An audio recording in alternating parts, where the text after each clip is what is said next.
শ্রী শ্রী মা সারদা দেবীর 171তম জন্মতিথি উপলক্ষে আমরা সমবেত হয়েছি। অনুষ্ঠান শুরু করছি মায়ের প্রণাম মন্ত্র দিয়ে।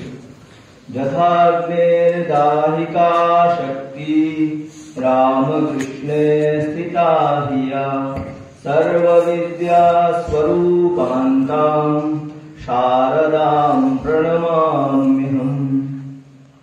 এখন উদ্বোধনী সঙ্গীত পরিবেশন করবে আমাদের বিদ্যালয়ের ছাত্রবৃন্দ।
বৈকুণ্ঠের লক্ষ্মী জয়রামবাটিতে এসেছিলেন, কিন্তু জয়রামবাটিতে তার জীবনটি ছিল খুবই অনাড়ম্বর। এই পৃথিবীতে তার জীবনটি ছিল অনাড়ম্বর, আর তার কথাগুলি ছিল খুবই সহজ সরল। এমন যে মা, সেই মায়ের জীবন ও বাণী থেকে এখন পাঠ করবেন ব্রহ্মচারী অসীম চৈতন্য মহারাজ।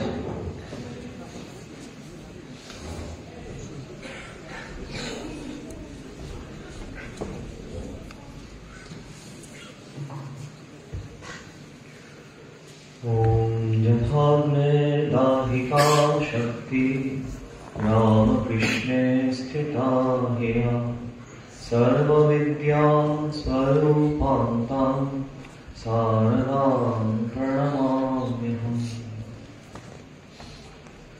মাতৃ সান্নিধ্যে স্বামী ঈশানানন্দ এই বই থেকে কিছু নির্বাচিত অংশ পাঠ করছি। মাতৃ পরিচয়। ঊনবিংশ শতাব্দীর সর্বাপেক্ষা বিস্ময়কর ঘটনা শ্রীরামকৃষ্ণের জীবন ও সাধনা। বিদেশী শাসনে নিপীড়িত, বিভিন্ন ধর্মমতের বিরোধে ক্ষতবিক্ষত, সর্বোপরি ভোগবাদী নাস্তিকতার বিজয়াভিযানে জর্জরিত ভারতাত্মা যেন পথপ্রান্তে মুমূর্ষুর মতো পড়িয়াছিল।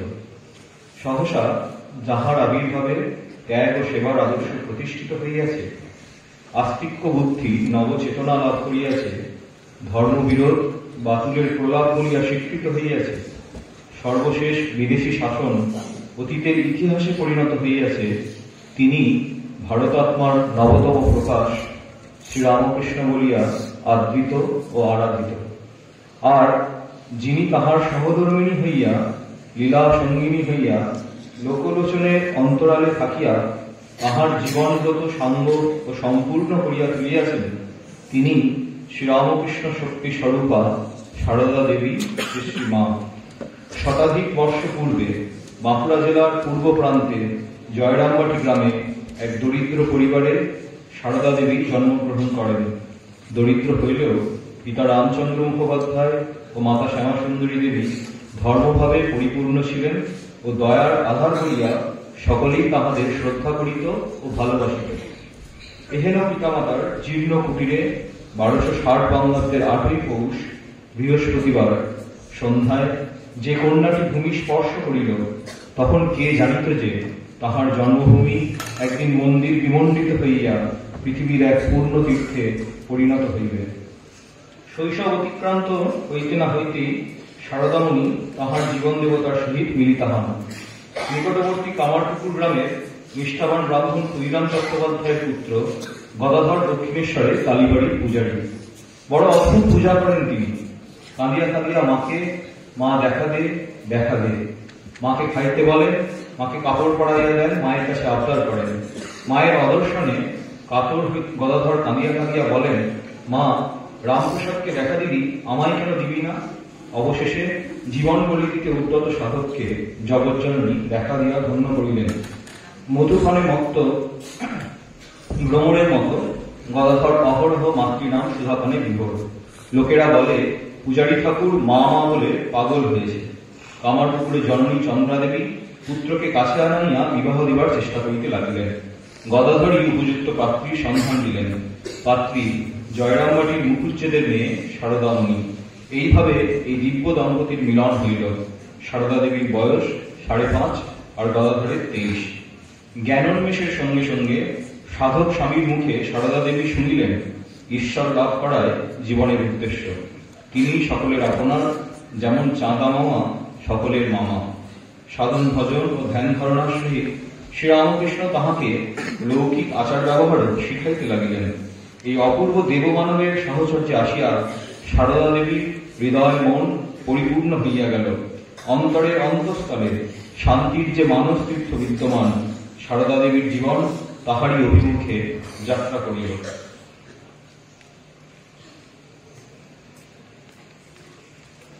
শরণাগত যুবককে অভয় দান।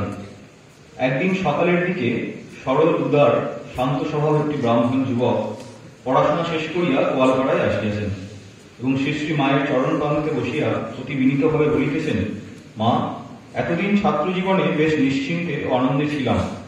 মঠে বাবুরাম মহারাজ, রাজা মহারাজ, মহাপুরুষ মহারাজ, এদের সঙ্গ কত আনন্দপূর্ণ। কিন্তু মা, এরপর আমার জীবনে কোন পথ অবলম্বনীয় বলে দিন। সামনে জাগতিক সুখ দুঃখের তরঙ্গ, সব দেখে শুনে আমার মন খুব ভীত। আমার পক্ষে কোন পথ কল্যাণকর হবে আমি স্থির করতে পারছি না।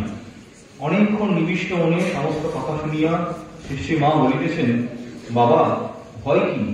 যুবকটি তাহাতে আরো ব্যাকুলতা ও আগ্রহ সহকারে কাতরভাবে বলিলেন, মা, ভয় কি তো বলছেন, কিন্তু আমার প্রাণ আইধাই করে উঠছে। কি করব পরিষ্কার করে বলুন। মা তখন যুবকটির দিকে সিংহ দৃষ্টিতে চাহিয়া শান্ত ও মধুর স্বরে বলিতেছেন, হ্যাঁ বাবা, ভয় কি? সুখ দুঃখপূর্ণ এই জগৎ, তোমাদের কোনো ভয় নেই। বিভীষিকা প্রলোভন আসুক, তাতে তোমাদের কি হবে? তোমাদের কোনো ভয় নেই। বাবা, জীবনের সকল সময় সকল অবস্থায় মনে রেখো আমার একজন মা আছেন।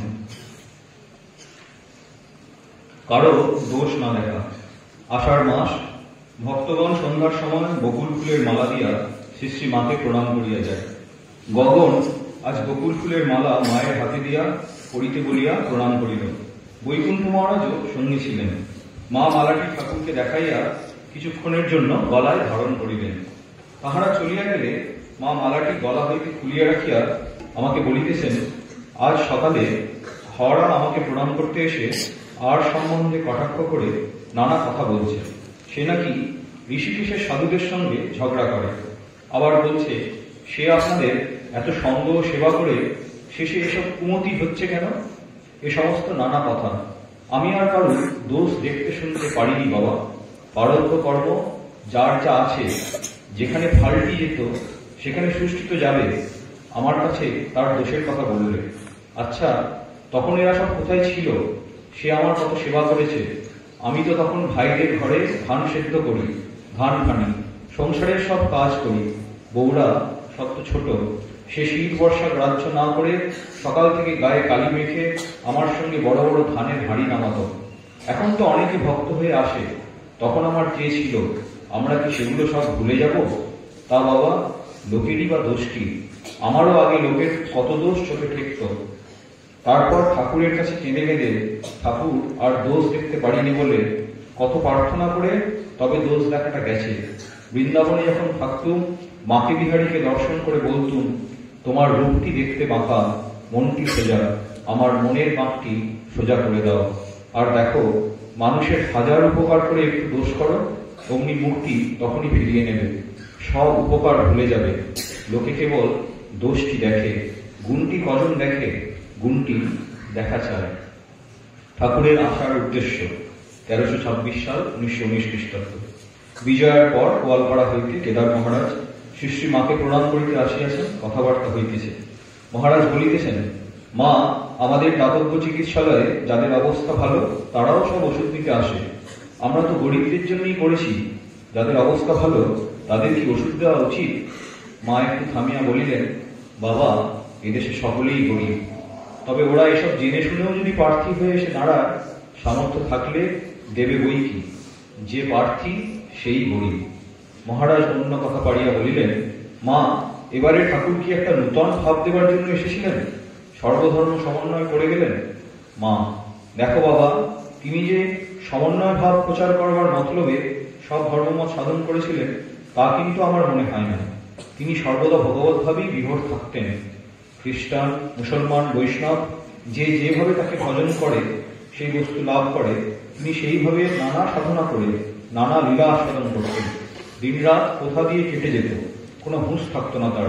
তবে কি জানো বাবা, এই যুগে এই কালে তার ত্যাগই হলো আদর্শ। তার ঈশ্বরত্ব আর কজন ধারণা করতে পেরেছে?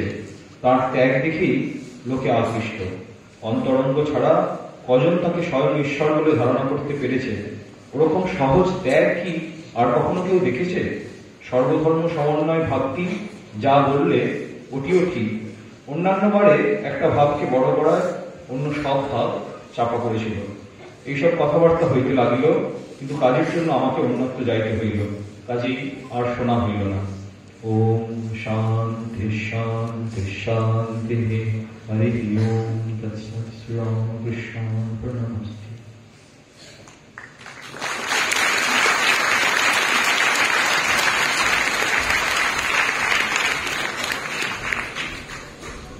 স্বামী বিবেকানন্দের কথায় শ্রীরামকৃষ্ণের পার্শ্বদেরও স্বয়ং শ্রী শ্রী মায়ের জীবনের মহিমার কথা বুঝতে পারেন। কালে জগৎ বুঝবে।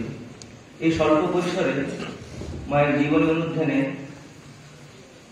আমাদের ভবিষ্যতের কি চিন্তা দিয়ে গেলেন ব্রহ্মচারী অসীম চৈতন্য মহারাজ। ওনাকে ধন্যবাদ, প্রণাম। কামারপুকুরে মাতৃত্ব বুভুক্ষু সারদাকে, কিশোরী সারদাকে শ্রীরামকৃষ্ণ বলেছিলেন যে মা ডাক শুনে তার কান ঝালাপালা হয়ে যাবে। সত্যি পরবর্তীকালে তা প্রমাণিত হয়েছে। তিনি হয়ে উঠেছিলেন গণ্ডি ভাগা মা, সবার মা।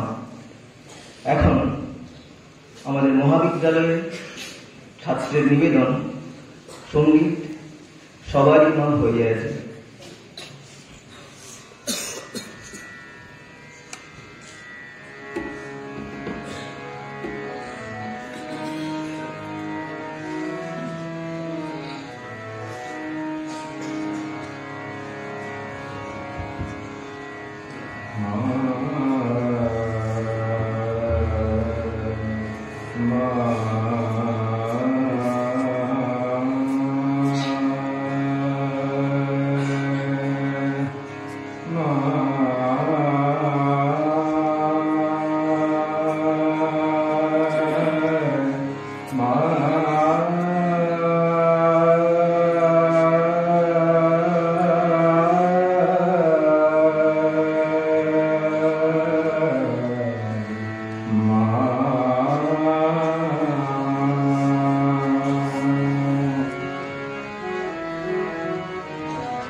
সবাই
ঈশ্বরের সঙ্গে আমাদের সম্পর্কটা টু-ওয়ে ট্রাফিকের মতো।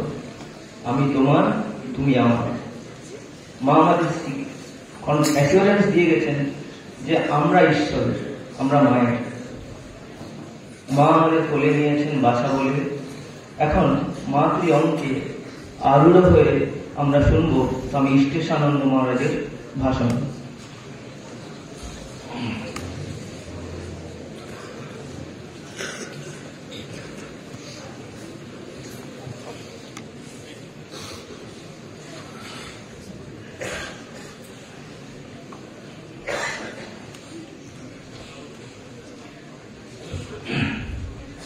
जननीं शारदां देवीं रामकृष्णं जगद्गुरुं पादपद्मे तयोश्रित्वा प्रणमामि मुहुर्मुहुः।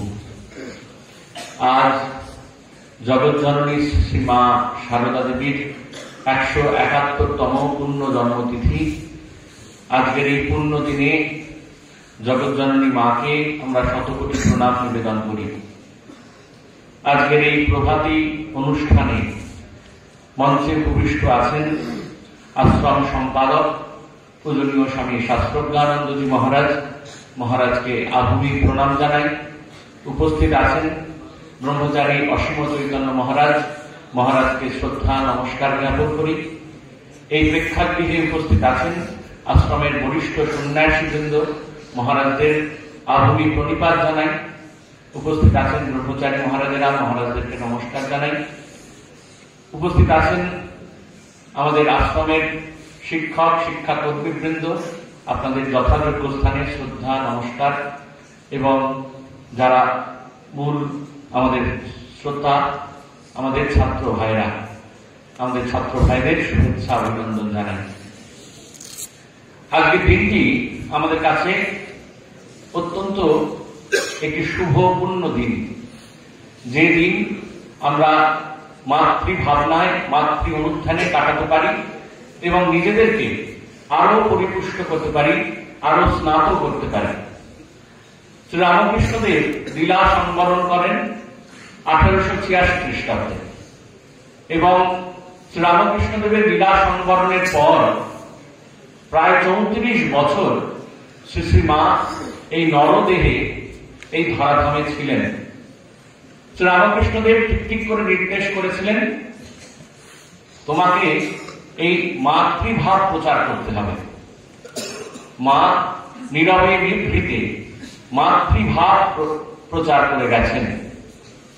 আমরা যদি জীবনপঞ্জি দেখি, একটু আগেই উদ্বোধন সঙ্গীতে বলা হচ্ছিল বৈকুণ্ঠ থেকে লক্ষ্মী এলো পৃথিবীর এই মাটিতে। পৃথিবীতে মা এলেন, এই ধরাধামে এলেন 1260 8ই পৌষ, ইংরেজি 1853 22শে ডিসেম্বর। এবং তারপর এই পল্লীবালা পল্লী কন্যা, গ্রামের প্রায় নিরক্ষর এক কন্যার জীবনপঞ্জি পরবর্তীকালেও সম্পূর্ণ রহস্যে আবৃত। অবগুণ্ঠার প্রতি এক পল্লী রমণীর কথা, জীবন গাথা। কিন্তু আমরা যত এই মাতৃ জীবন অনুধ্যান করব, ততই আমরা নতুন নতুন ভাবে মাকে দেখতে পাব। এবং শুধুমাত্র এই জীবন আমাদের দেখলে চলবে না, এই জীবনে আমাদের নিজেকে ধন্য করতে হবে, জীবনকে স্মরণ করতে হবে। তবে মাতৃ অনুধ্যান আমরা ঠিকভাবে করতে পারব। আমরা একটা ছোট্ট ঘটনা দিয়ে শুরু করি। আমাদের মায়ের জীবনের কিছু অদ্ভুত অদ্ভুত ঘটনা আমরা পাই। স্বামী গম্ভীরানন্দজি লিখছেন মায়ের জীবনীতে, লিখছেন রামময় প্রতি শনিবার বদলগঞ্জ হইতে জয়রামবাটিতে যেতেন। তাই কোনো ভালো খাবার থাকলে মা তার জন্য তুলে রাখতেন। এক শনিবার কোন এক ভক্ত মহিলা ভুনি খিচুড়ি রেঁধেছিলেন। রামময় আসলে মা তার সম্মুখে খিচুড়ি দিলেন। তিনি পরিমাণ মতো খেয়ে বাকিটা ফেলে দেওয়ার জন্য উদ্যত হলেন। মা তখনই বারণ করলেন, উদ্যত হয়ে বারণ করে বললেন, বাবা, এমন ভালো জিনিস ফেলো না। বরং পাশের বাড়ির এক মেয়েকে ডেকে বললেন, এটি নিয়ে যাওয়ার জন্য। পাশের বাড়ির মেয়েটি সআহ্লাদে নিয়ে গেলেন। মা বললেন, যার যেটি প্রাপ্য সেটি তাকে দিতে হয়। যা মানুষে খায় তা গরুকে দিতে নেই, যা গরুতে খায় তা কুকুরকে দিতে নেই। গরু ও কুকুরে না খেলে পুকুরে ফেললে মাছে খাবে, তবু নষ্ট করতে নেই। ছোট্ট একটি ঘটনা, কিন্তু এই জীবন পারাবারের জন্য আমাদের এই ঘটনা প্রতিটি সময় আমাদেরকে শিক্ষা দেবে কিভাবে জীবনকে আমরা এগিয়ে নিয়ে যেতে পারবো, কিভাবে আমাদের জীবনটা এগিয়ে নিয়ে যাওয়া উচিত। অনেক ছোট ছোট ঘটনায় শ্রী মায়ের তীক্ষ্ণ দৃষ্টি থাকত এবং একেবারে মা বিশৃঙ্খলা সহ্য করতে পারতেন না।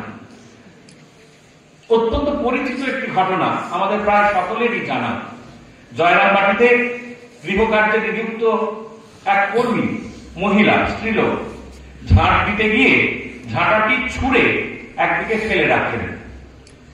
মা তখনই বলে উঠলেন, ঝাঁটাটিকেও সম্মান দিতে হয়, সামান্য কাজও শ্রদ্ধার সঙ্গে করতে হয়, ছোট জিনিস বলে তুচ্ছ করতে নেই। জীবন সংগ্রামের আমাদের এগিয়ে যাওয়ার জন্য আরেকটি শিক্ষা, এই পল্লী রমণী অবগুণ্ঠনবতী মা এই জীবনের ছোট ছোট জায়গায় আমাদেরকে শিখিয়ে দিচ্ছেন কিভাবে জীবনে চলতে হয়। আমরা যদি আলোচনা করি তাহলে দেখব শারদামণির জীবন সাধারণত তিনটি দৃষ্টিকোণ থেকে। তিনি দেবী, তিনি মা, তিনি জ্ঞানদাত্রী মানবী। শ্রী মা যে দেবী, শ্রী রামকৃষ্ণদেব তার পরিচয় নিজেই দিয়ে গেছেন। শ্রী শ্রী মা নিজ মুখেও বহুবার বলেছেন শ্রী রামকৃষ্ণের সঙ্গে তিনি অভিন্ন। স্বামী বিবেকানন্দ, স্বামী ব্রহ্মানন্দ, স্বামী শারদানন্দ প্রত্যেকে এক বাক্যে বলে গেছেন, শ্রী মা শ্রী রামকৃষ্ণেরই শক্তি, তার কার্য পরিপূরণের জন্য, তার বার্তা প্রচারের জন্য শ্রী শ্রী মা এই ধরাধামে এসেছিলেন। আমাদের পরিচিত ঘটনা, ছাত্র বন্ধুদেরও প্রায় জানা। তেলেভোলোর মাঠে এক দস্যু দম্পতি মাকে, মা সারদা দেবীকে দেখলেন কালী রূপে। শ্রী রামকৃষ্ণের ভ্রাতুষ্পুত্র শিবরাম মাকে জোর করে ধরেছিলেন, খুড়ি তোমাকে বলতেই হবে তুমি কে। শ্রী শ্রী মা স্বয়ং বলেছিলেন, আমি কালী। জয়রামবাটিতে মায়ের বাড়িতে একটা বেড়াল ছিল। ব্রহ্মচারী জ্ঞান মহারাজ সেই বেড়ালটার দেখভাল করতেন, কিন্তু একেবারে পছন্দ করতেন না। মায়ের কলকাতা যাওয়ার সময় হয়েছে, মা কলকাতা যাবেন, কিন্তু মনে মনে মা জানেন জয়রামবাটিতে মা থাকবেন না, তাই বেড়ালটার একেবারে আদর যত্ন হবে না। তখন জ্ঞান মহারাজকে মা বললেন, জ্ঞান, বেড়ালগুলোর জন্য রোজ চাল নেবে, আর দেখবে বেড়ালগুলো যেন কারো বাড়ি না যায়। মা মনে মনে জানেন, এর পরেও জ্ঞান মহারাজ কিন্তু বেড়ালগুলোর যত্ন খুব একটা নেবেন না। তারপর মা বললেন, এটুকু বলবার পরই ক্ষান্ত হলেন না। মা আবার বললেন, দেখো জ্ঞান, বেড়ালগুলোকে মেরো না, কিন্তু ওদের ভেতরও আমি আছি। এই সর্বভূতে মাতৃময় শ্রী শ্রী মা সারদা দেবী, ওই বেড়ালগুলোর মধ্যেও আমি আছি। মা তাই বুঝিয়ে দিলেন, ইয়া দেবী সর্বভূতেষু মাতৃরূপেণ সংস্থিতা। মায়ের জীবনের যে দিকটি আমাদেরকে বারবার আকর্ষণ করে তা মা। এই মাতৃরূপটি আমাদের বারবার আকর্ষণ করে। এই মাতৃভাবকে অবলম্বন করে মা নিজেই বলেছিলেন, মায়ের বিখ্যাত উক্তি আমরা সবাই জানি, বলেছেন, শরৎ আমার ছেলে, আমজাদও আমার ছেলে। অর্থাৎ স্বামী শারদানন্দজি, যিনি শ্রীরামকৃষ্ণের সাক্ষাৎ শিষ্য, ত্যাগী সন্তান, তিনিও যেমন তার ছেলে, তেমন এক দরিদ্র ডাকাত আমজাদ, সেও কিন্তু মায়ের ছেলে। মুসলমান ডাকাত, সেও মায়ের ছেলে। এই পল্লীবাড়া রমণী দৃঢ় কণ্ঠে সিদ্ধ কণ্ঠে বলতে পেরেছিলেন তৎকালীন সময়ে দাঁড়িয়ে, যে সময় প্রচুর ধর্মান্ধতা সংস্কার বারবার কুড়ে কুড়ে খাচ্ছে আমাদের গোটা সমাজকে, সে জায়গায় দাঁড়িয়ে সমাজ সংস্কারক শ্রী শ্রী মা সারদা দেবী বলতে পেরেছিলেন, শরৎ আমার ছেলে, আমজাদ আমার ছেলে। একবার এক যুবকের নামে, পরিচিত এক যুবকের নামে দুর্নাম রটেছে।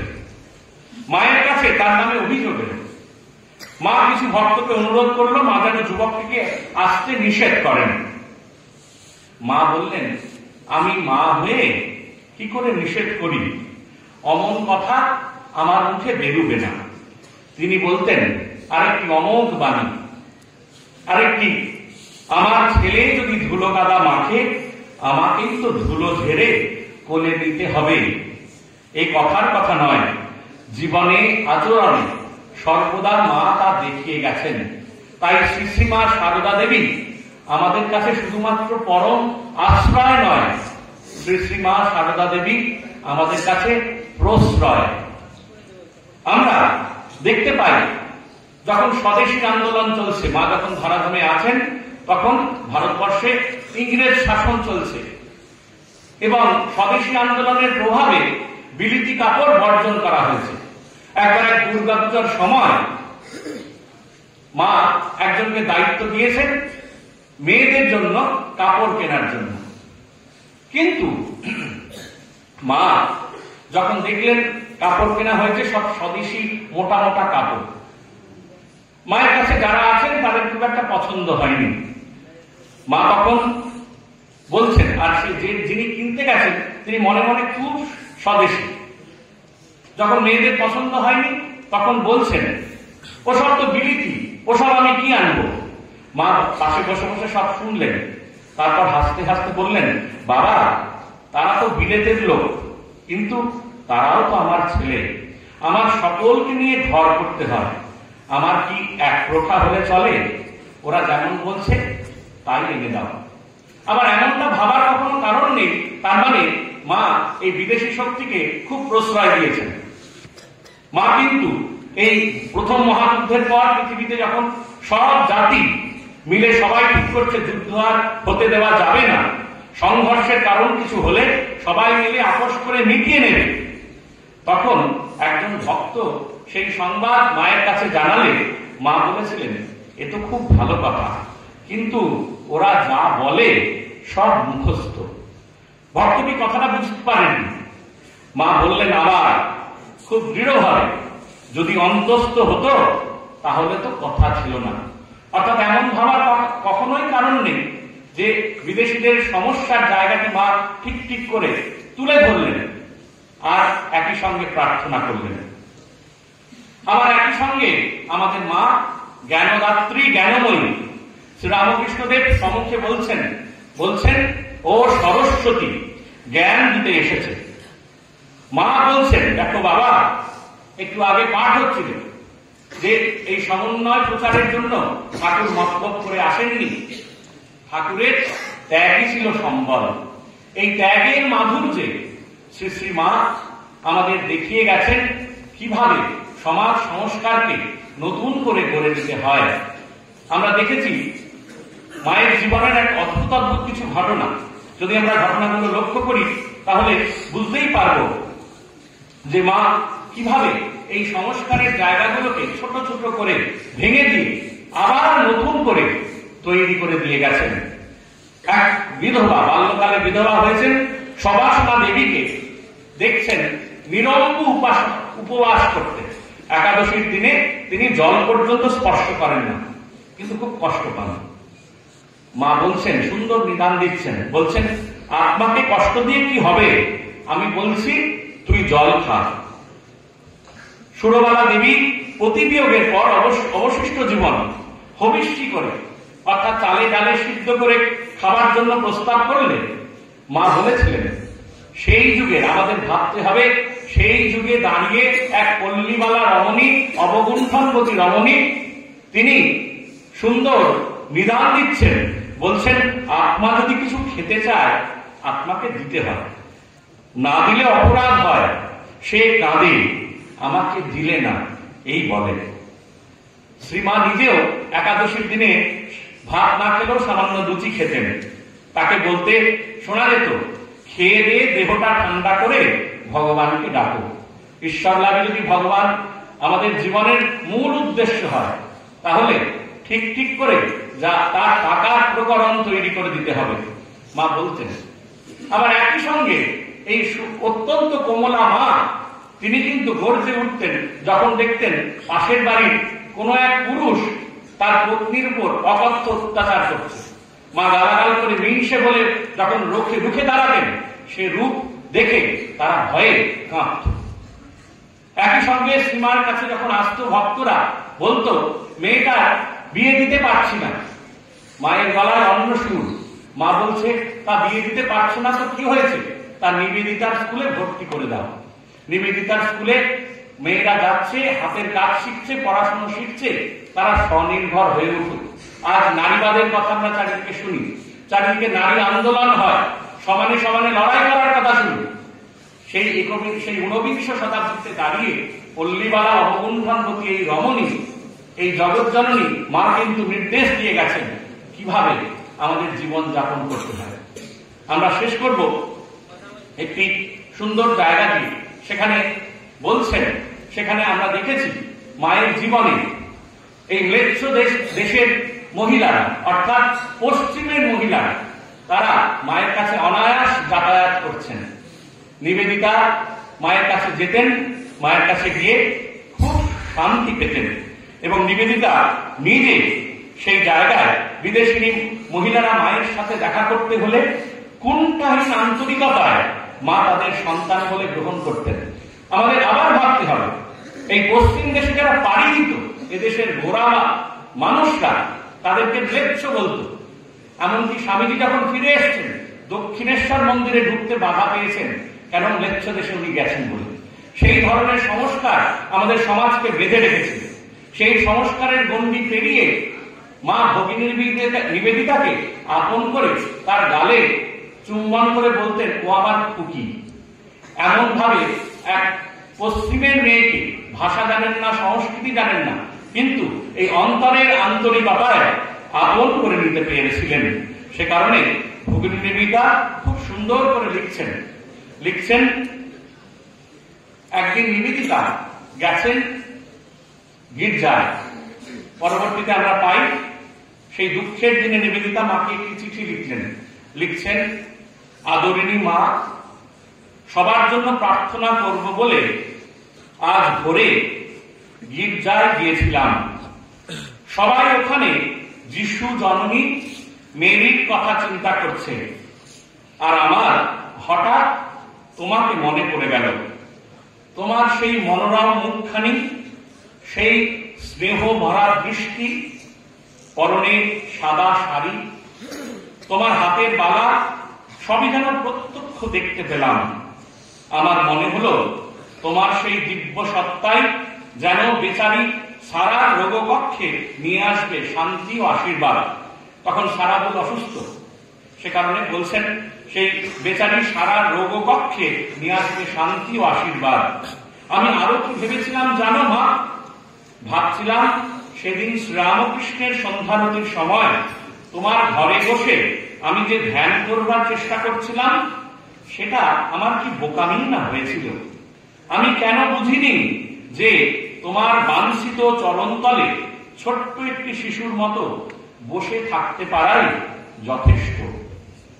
নিবেদিতা লিখছেন, মাগো, ভালোবাসায় ভরা তুমি, আর সেই ভালোবাসায় নেই আমাদের বা জগতের ভালোবাসার মতো উচ্ছ্বাস, নেই উগ্রতা। তোমার ভালোবাসা হলো এক স্নিগ্ধ শান্তি, যা প্রত্যেককে দেয় কল্যাণ স্পর্শ। কারো অমঙ্গল চায় না, ও যেন লীলা চঞ্চল এক হৈমধুতি। প্রেমময়ী মা, মা আমাদের আশীর্বাদ করো। বলছেন শ্রীরামকৃষ্ণ বিশ্ব প্রেম ধারণের পাত্র। এই নিঃসঙ্গ দিনে তুমি রয়েছ তার সন্তানদের প্রতীক স্বরূপ। আমাদের উচিত তোমার কাছে একান্ত ও স্তব্ধ শান্ত হয়ে থাকা। আজকের এই পুণ্য দিনে 171তম পুণ্য জন্মতিথিতে আমরা মায়ের কাছে শান্ত, স্তব্ধ, স্নিগ্ধ হয়ে প্রার্থনা করব মায়ের আশীষ যাতে আমাদের প্রত্যেকের শিরে ঝরে পড়ে। মাকে প্রণাম জানিয়ে শেষ করছি। সকলকে ধন্যবাদ।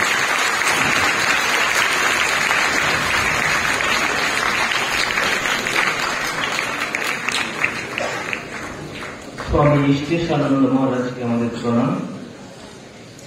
স্বামী বিবেকানন্দ দ্বিতীয়বার পাশ্চাত্য গমনের প্রাক্কালে বেলুড় মঠের সন্ন্যাসীদের উদ্দেশ্যে বলেছিলেন যে রামকৃষ্ণ মঠ মিশন এর উদ্দেশ্য ম্যান মেকিং, এবং এই যে রামকৃষ্ণ সংঘ, তার সংঘ জননী শ্রীমা সারদা দেবী। পূজনীয় মহারাজের ভাষণে এই মানুষ হওয়ার প্রচুর দিক নির্দেশ আমরা পেয়েছি। মহারাজকে আমাদের প্রণাম। এখন সমাপ্তি ভাষণ পূজনীয় স্বামী শাস্ত্রজ্ঞানন্দ মহারাজ।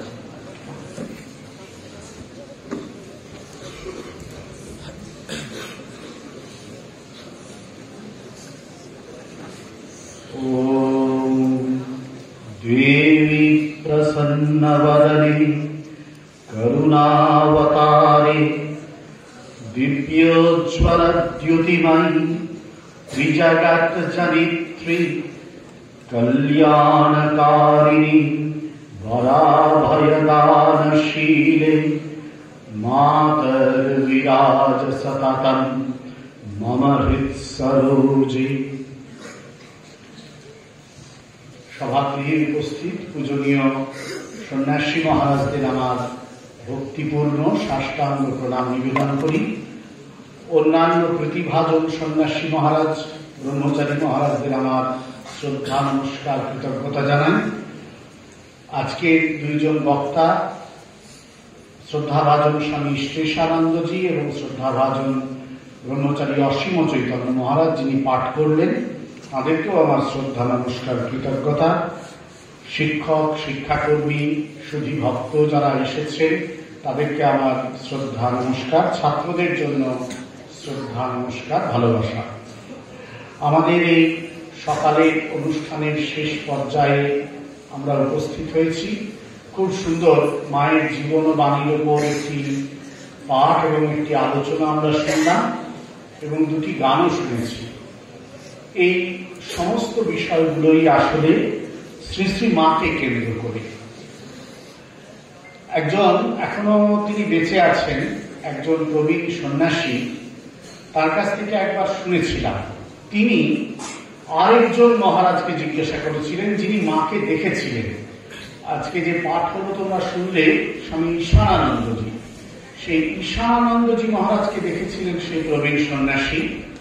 তিনি জিজ্ঞাসা করছেন ঈশানানন্দজিকে একদিন যে আচ্ছা, অন্যান্য আমাদের সংসারের যারা মা আছেন, যারা আমাদের জন্ম দেন এবং যাদের কাছে আমরা বড় হই, তাদের থেকে মা শারদাকে আলাদা করব কি করে বা কেন করব, কোথায় করতে পারি আমরা? তার উত্তরে ঈশানানন্দজি, যিনি সারাটা জীবন মায়ের সঙ্গে কাটিয়েছেন, তিনি উত্তরে বলেছিলেন যে তুমি আর একজন সংসারের জননীকে বার করো যিনি সম্পূর্ণ নির্বাসনা, অর্থাৎ যার কোনো ব্যক্তিগত বাসনা, চাওয়া পাওয়া একটুও নেই। আমাদের সংসারের জননীরা নিশ্চয়ই আমাদেরকে ভালোবাসেন, সন্তানকে ভালোবাসেন, কোনো ভুল নেই এতে, কিন্তু সেখানেও কোথাও যেন সন্তানের কাছ থেকে প্রত্যাশা থাকে যে সন্তান তাকে কিছু দেবে, স্বাভাবিকভাবে, সেটা ভুলো না। কিন্তু এই যে মা শারদা, তার জীবনে কোনো প্রত্যাশা ছিল না, কোনো বাসনা ছিল না। এক অহৈতুকী ভালোবাসায় তিনি তার সংসারকে বাঁধতে পেরেছিলেন। সে কারণেই আসলে সকলে তার কাছে এসে শান্তি লাভ করেন।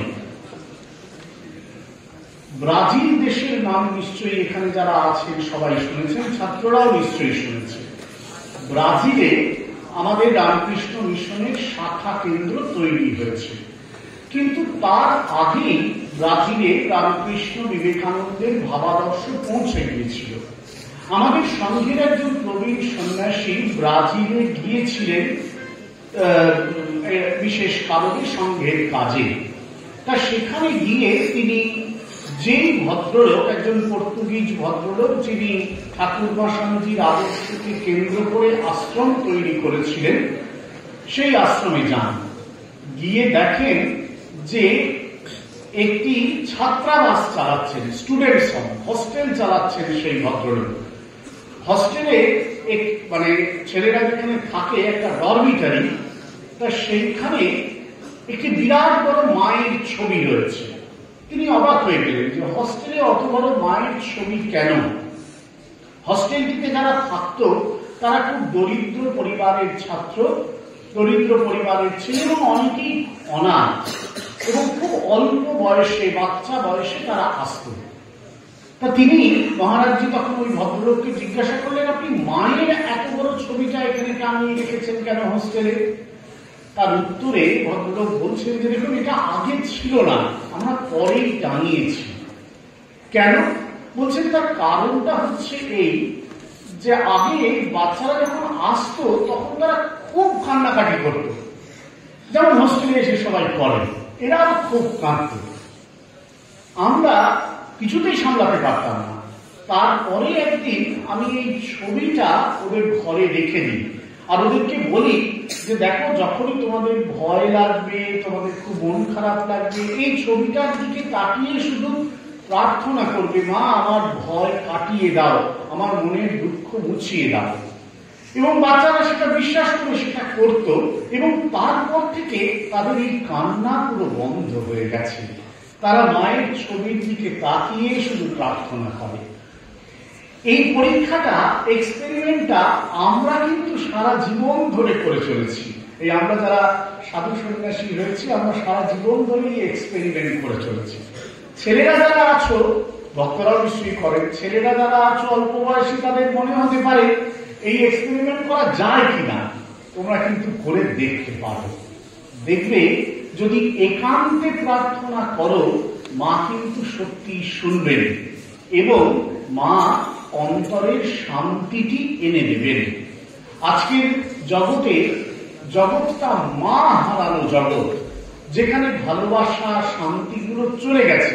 এখনো ছোট বয়সে অতটা বুঝতে পারবে না, কিন্তু যখন বড় হবে তখন এটা বুঝতে পারবে।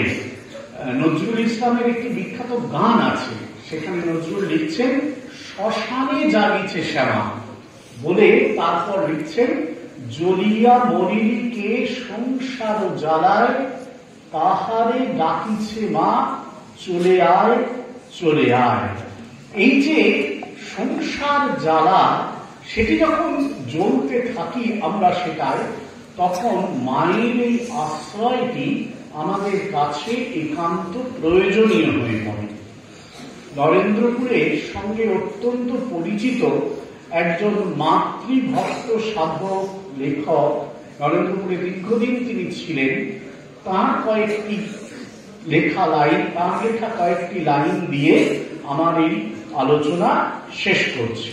লিখছেন তিনি, কি অসীম করুণায় নিমিলিত দুটি আঁখি দল, যেন শিশিরে মাখা প্রভাতের আনন্দ উৎপল, বিশ্ব হতে মাখিল আলোকের পরম অমৃত, রচিয়াছে মধুক্ষরা শুভ্রতার আলোক সঙ্গীত, যেন এই জীবন চক্রে মহিমার স্থির কেন্দ্র তুমি, আবর্ত শঙ্কুর তবু তোমারই তো পাদ পদ্ম চুমি, হৃদয় তরঙ্গ দল ছুতে চায় আত্মার আকাশ, চির প্রেম চির ক্ষমা অনন্তের অমেয় আভাস, এ ধুলিরে ধন্য করে এ ধরারে করে মহিয়ান,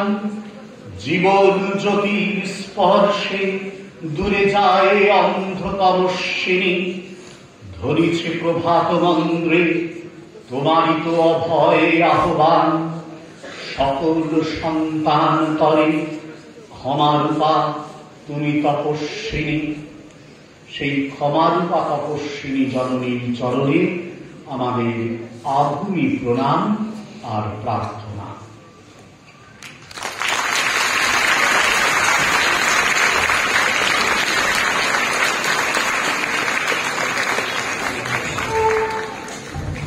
পূজনীয় সম্পাদক মহারাজকে আমাদের আভূমি প্রণাম। অন্ধকার কাটিয়ে আত্মার আকাশ স্পর্শ করতে আমাদের নিয়ে চলেন তার নিজের কোলে আমাদের মা শারদা।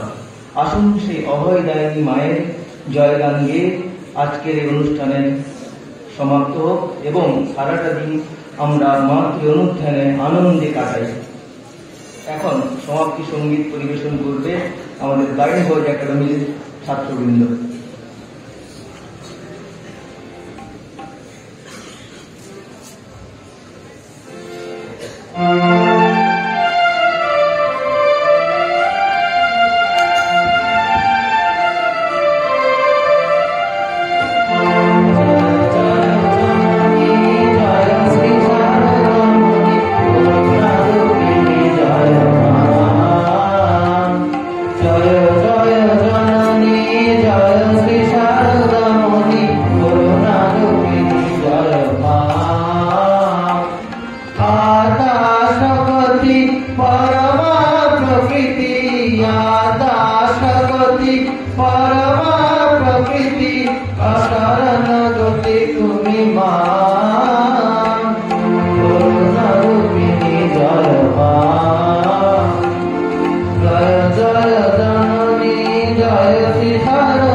জয় জগতারিণী ভবভয়হারিণী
महाराज जी की जय जय